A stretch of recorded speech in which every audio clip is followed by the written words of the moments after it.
Demon slayer episode 5 भाई साहब, क्या आग की लपटें जो चली हैं, क्या चक्री चली है, क्या रॉकेट से चले भाई साहब, क्या क्या ही हो गया इस एपिसोड में। मतलब आंखें तरस रही थी भाई, काफी टाइम से इतना खतरनाक एनिमेशन नहीं देखा था। डिटेल में इसके बारे में भी आगे हम बात करेंगे और भी कई चीजों के बारे में बात करें, जैसे कि हमारे तांजीरो भैया ने कैसी हिस्ट्री बना दी है, कैसे उसने भाई एनीमे के अंदर चीट कोड का इस्तेमाल कर दिया है। मतलब बहुत सारी चीजों के ऊपर बात करनी है, तो शुरू करो यार।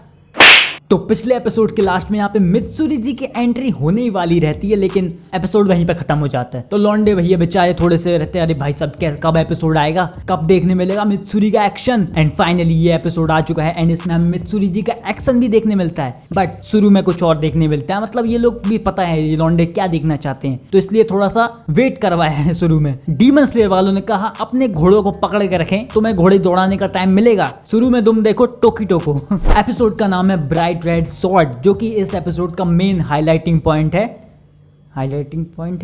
एपिसोड के स्टार्टिंग में हमारे हाशिरा जी टोकीटो जी का यहाँ पे सीन बताया जाता है, जो कि कोतेत्सु के साथ घूम रहे हैं। हमारा जो बच्चा स्वॉर्ड स्मिथ बच्चा है, जो वहां पे उनकी स्वॉर्ड खराब हो जाती है, जिसमें कि उसमें बोलते हैं स्वॉर्ड चिप्ड हो गई, मतलब स्वॉर्ड खराब हो गई। तो अब उनको चाहिए नई स्वॉर्ड। तो यहाँ पे एक और हमें स्वॉर्ड स्मिथ यहाँ पे अचानक उनके पास आ जाता है, जिसका की नाम रहता है कानामोरी। एंड हाँ, हमारे कोतेत्सु का वो भाई बंधु रहता है, तो वो बता देता है कि हाँ मेरे पास स्वॉर्ड है, मैं तुम्हें स्वॉर्ड दे सकता हूँ, तो चलो मेरे शेड में, मेरी जगह में मैं तुम्हें स्वॉर्ड यहाँ पे प्रोवाइड करता हूँ, फिर पहलो तुम डीमन को। तो वहां पे उन सब साथ में जाते हैं उसके शेड में, उसकी जगह में स्वॉर्ड को लेने। एंड कानामोरी गाइड करता है कि चलो भैया चलो, यही स्वॉर्ड है, यही बिल्कुल चलते चलो, फाड़ डालना तुम डीमन को, चलते चलो। लेकिन टोकीटो जी कहते रुको रुको भैया रुको, थोड़ा सा कुछ गड़बड़ है दया। टोकीटो भैया वहां पे कुछ गड़बड़ यहाँ पे सेंस कर लेते हैं, जो कि होती भी है। फिर वहां पे सामने क्या आता है, एक वास। एंड वास से तो भैया अभी थोड़ा सा अजीब सा थोड़ा डर टाइप का लगता है, क्योंकि वो वास वाला डीमन खतरनाक तहलका मचा रहा है, यानी कि हमारे ग्योक्को जी। एंड वहीं पे ग्योक्को जी यहाँ पे पधार जाते हैं, अपने वास से निकलते हैं। एंड इस सीन को यहीं रोक दिया जाता है। फिर पहुंचते हैं अपने नेक्स्ट सीन में, हमें अपने जहां पे घोड़े दौड़ाने मिलते हैं, हमारे मित्सुरी का सीन चालू हो जाता है। जैसा ही मित्सुरी जी की यहाँ पे एंट्री होती है, क्या पेलम पाल मचा देती है मित्सुरी जी। वाह, उनकी जो स्वॉर्ड है, आहा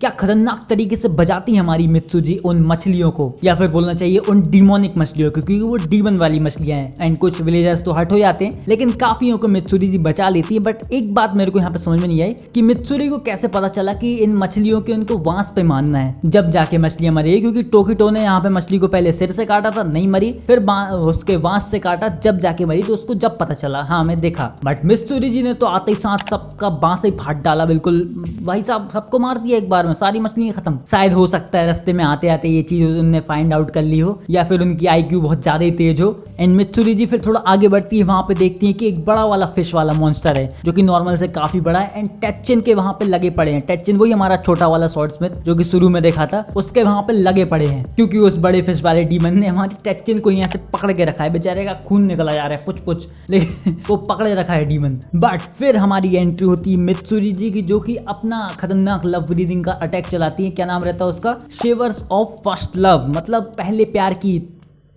तड़पन। एंड भाई साहब वो बड़ा वाला मछली वाला मॉन्स्टर एक बार में खत्म यार। एंड मित्सुरी जी की स्वॉर्ड भी हमें यहाँ पे एनिमेशन में देखने को मिल गई, जो कि काफी मजा आया था देख के, काफी अच्छे तरीके से उसको एनिमेट किया है। अभी तक हमने नॉर्मल ऐसी कटाना देखी है, जो कि सीधी चलती है, लेकिन भैया वो लहर पेप्सी जैसी चलती है। एंड इसी तरीके से हमारे टेच्चिन जी यहाँ पे बच जाते हैं। एंड मौत को बिल्कुल टक्के से छू के आए थे, लेकिन फिर भी उनका अंदर का रोमियो जागा हुआ है, अभी भी भाई साहब मित्सुरी जी से यहाँ पे बंदीबाजी कर रहे, क्या है ये बंदा। एंड फिर सीन चेंज होता है, वहां पे हमारा बताया जाता है नेजुको तांजीरो के जो अलग से लगे पड़े, उनके बारे में थोड़ा बताया जाता है। वो भाई साहब बेचारे हान तेंगू के इतने सारे वर्जन से अकेले ही बेचारे दोनों लड़ रहे हैं, एंड लड़ नहीं रहे, एक तरीके से भाग रहे हैं बच के। पहले नेजुको तांजीरो को लेके भागती है, एंड फिर तांजीरो नेजुको को ऐसे करके भाई भागते रहते हैं। एंड पीछे से वो हान तेंगू के वर्जन बजाए जा रहे रहते कि भाग तू आज। एंड इसी सब में बहुत खतरनाक तबाही मच जाती है वहां पे।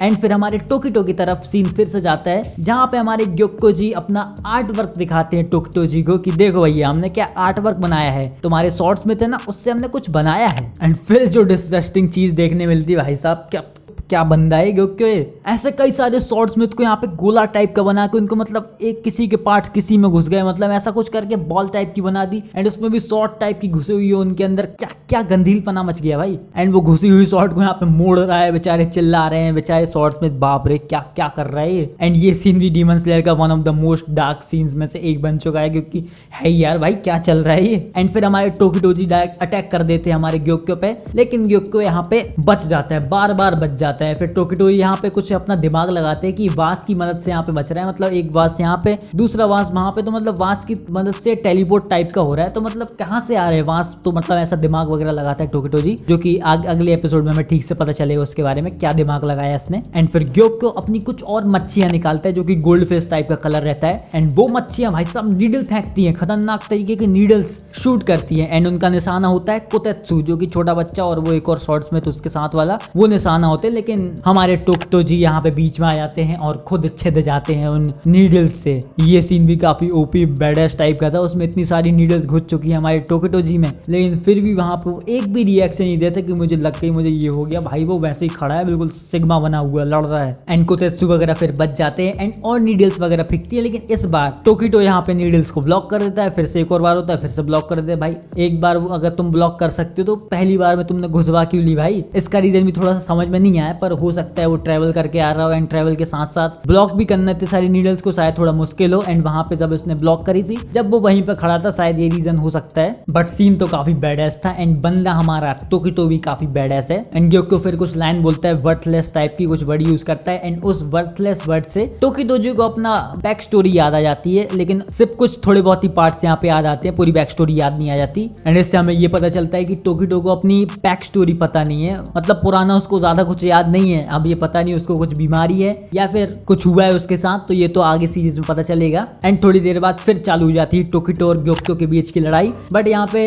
इतनी सारी नीडल्स घुसे हुई है, फिर भी टोकिटो जी बहुत खतरनाक तरीके से लड़ते हैं। लेकिन ग्योको पता नहीं अपना ब्लड डीमन आर्ट यहाँ पे यूज कर लेता है, वाटर प्रेजेंट टाइप का। वो वाटर के अंदर कैद कर लेता है टोकिटो को। एंड टोकिटो अपनी तलवार मारने की भी कोशिश करता है, लेकिन बाहर ही नहीं आ पाता। एंड आगे का इसका हमें अगले एपिसोड में मिलेगा, क्योंकि ये सीन यहीं पे खत्म हो जाता है। अगला सीन सीधा जाता है हमारे तांजीरो नेजुको की तरफ, जहाँ पे नेजुको तांजीरो की स्वॉर्ड यहाँ पे पकड़े हुई है, छोड़ ही नहीं रही है। एंड नेजुको का पूरा ब्लड तांजीरो की स्वॉर्ड पे आ चुका है। फिर नेजुको यहाँ पे अपनी 300 IQ का यूज करती है, मतलब अपना ब्लड डीमन आर्ट यूज करती है तांजीरो की ब्लेड पे, जिसमें कि उसका खून लगा हुआ है, जिससे कि हमारे तांजीरो की ब्लेड चारमेंडर की पूंछ बन जाती है। काफी खतरनाक उसमें रेडिश फ्लेम आ जाती है। एंड फ्लेम के साथ साथ तांजीरो को कोई मेमोरी आती है पीछे की, जिससे कि उसको पता चलता है कि योरीची जो बंदा था, जो कि काफी खतरनाक बंदा था, उसके पास भी ब्लैक ब्लेड थी। पर यहाँ पे तांजीरो पता नहीं लगा पाता है किसकी मेमोरी, बट हाँ पुरानी मेमोरीज है किसी की। एंड वो भी अपनी स्वॉर्ड को ऐसा रेड कर सकता था। बट यहीं पे तांजीरो भैया अपने बना देते हैं हिस्ट्री डीमन स्लेयर में, क्योंकि ऐसा पहले किसी ने नहीं किया कि किसी डीमन के ब्लड डीमन आर्ट को अपने यहाँ पे ब्रीदिंग स्टाइल के साथ कंबाइन करके कोई अटैक किया हो। ऐसा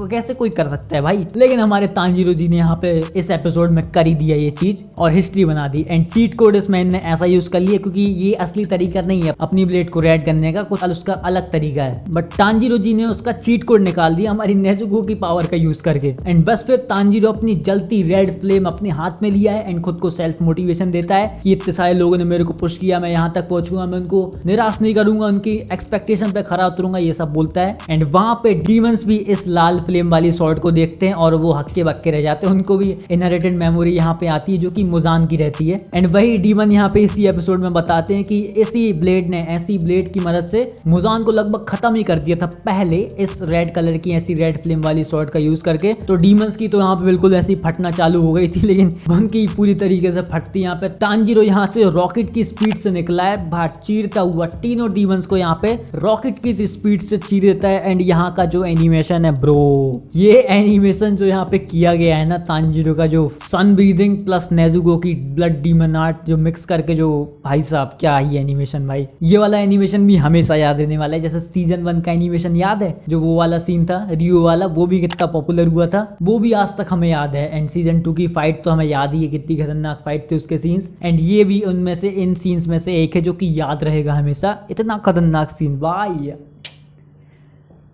कब से आंखें ऐसा एनिमेशन देखना चाह रही थी, जो कि देखने मिल गया फाइनली। एंड यूफोटेबल ने फिर यहाँ पे बता दिया कि क्यों हम एनिमेशन के बाप हैं। ऐसा एनिमेशन देख के तो भाई कोई भूल देगा ये एनिमेशन, इससे ऊपर कुछ नहीं भाई। एंड एक तरह से तांजीरो दिवाली के रॉकेट की तरह जाता है एंड चक्री की तरह गोल गोल घूम के पूरे डीमंस का यहाँ पे खत्म करता है एंड काट डालता है। बट फिर रियलाइज होता है एक डीमन तो रह गया, उसको भी तो मानना पड़ेगा, इसको खत्म करना है तो। एंड वहां पर दूध नजर जाती है, वहां पे गैन्या उसका काम खत्म कर चुका है, चौथे वाले का। एंड जैसे ही गैन्या के पास पास जाता है गेन्या अपना जो काली आंखें दिखाता है भाई, वो अलग ही बैडएस दिख रहा था गेन्या भी, ब्लैक एंड येलो आंखों में, मतलब अलग ही रूप है भाई, कोई भी देख के डर जाए, फट जाए उसकी। एंड गेन्या के बारे में हमें पहले शुरू से डीमन स्लेयर के सीजन 3 में पता चल रहा था धीरे धीरे, ये तांजीरो के पास उसका दांत था पर उसका दांत फिर से उग गया, तो मतलब कुछ तो सस्पिशियस था हमारे गेन्या के बारे में। अब तो पूरा गेन्या ही सस्पिशियस हो गया है। तो क्या ये भी नेजुको की तरह एक डीमन है या फिर कुछ अलग कहानी है, तो ये तो अगले एपिसोड में पता चलेगा, मैं नहीं बता रहा। एंड ये तांजीरो की जो फाइट थी वो काफी खतरनाक इसलिए भी थी क्योंकि तांजीरो यहाँ पे अकेले मारा है अपर मून 4 को। तुम इमेजिन कर सकते हो पिछले सीजन में यहाँ पे ग्योतारो को मारा था हमारे टेंगेन भैया की मदद से, मतलब शुरू से जैसे ग्योतारो आया टेंगेन भैया भी साथ में थे एंड उन्हीं के सुपरविजन में यहाँ पे एक अपर मून से लड़ रहे थे। बट यहाँ पे हमारे एक तांजीरो सिर्फ और इतने सारे अपर मून के वर्जन, समझ रहे हो कि खतरनाक है फाइट। एंड हाँ, मार्क के बारे में तो बात करना भूल गया, तांजीरो ने अपना मार्क भी यहाँ पे अनलॉक कर लिया था, तो मार्क की पावर हो गई। एंड यहाँ पे जो उनकी स्वॉर्ड में यहाँ पे आग लग गई तो स्वॉर्ड की अलग पावर हो गई, मतलब डबल पावर हो गई, तो मतलब पिछले सीजन से ज्यादा पावरफुल अटैक था, इसलिए यहाँ पे अपर मून को पेल दिया। पता नहीं अपर मून मरा है कि नहीं मरा है, कि पता नहीं क्या कहानी है, वो तो अगले एपिसोड में पता चलेगा। एपिसोड तो भाई साहब फायर था, मतलब फायर है। एंड अब नेक्स्ट एपिसोड में देखना होगा क्या होने वाला है, क्योंकि ग्योक्को की फाइट देखना है मेन, ग्योक्को को कैसे मारेंगे भाई, वो तो अलग ही लेवल का पागल है। एंड तो वीडियो पसंद आई हो तो लाइक कर देना, चैनल पे नए हैं तो सब्सक्राइब।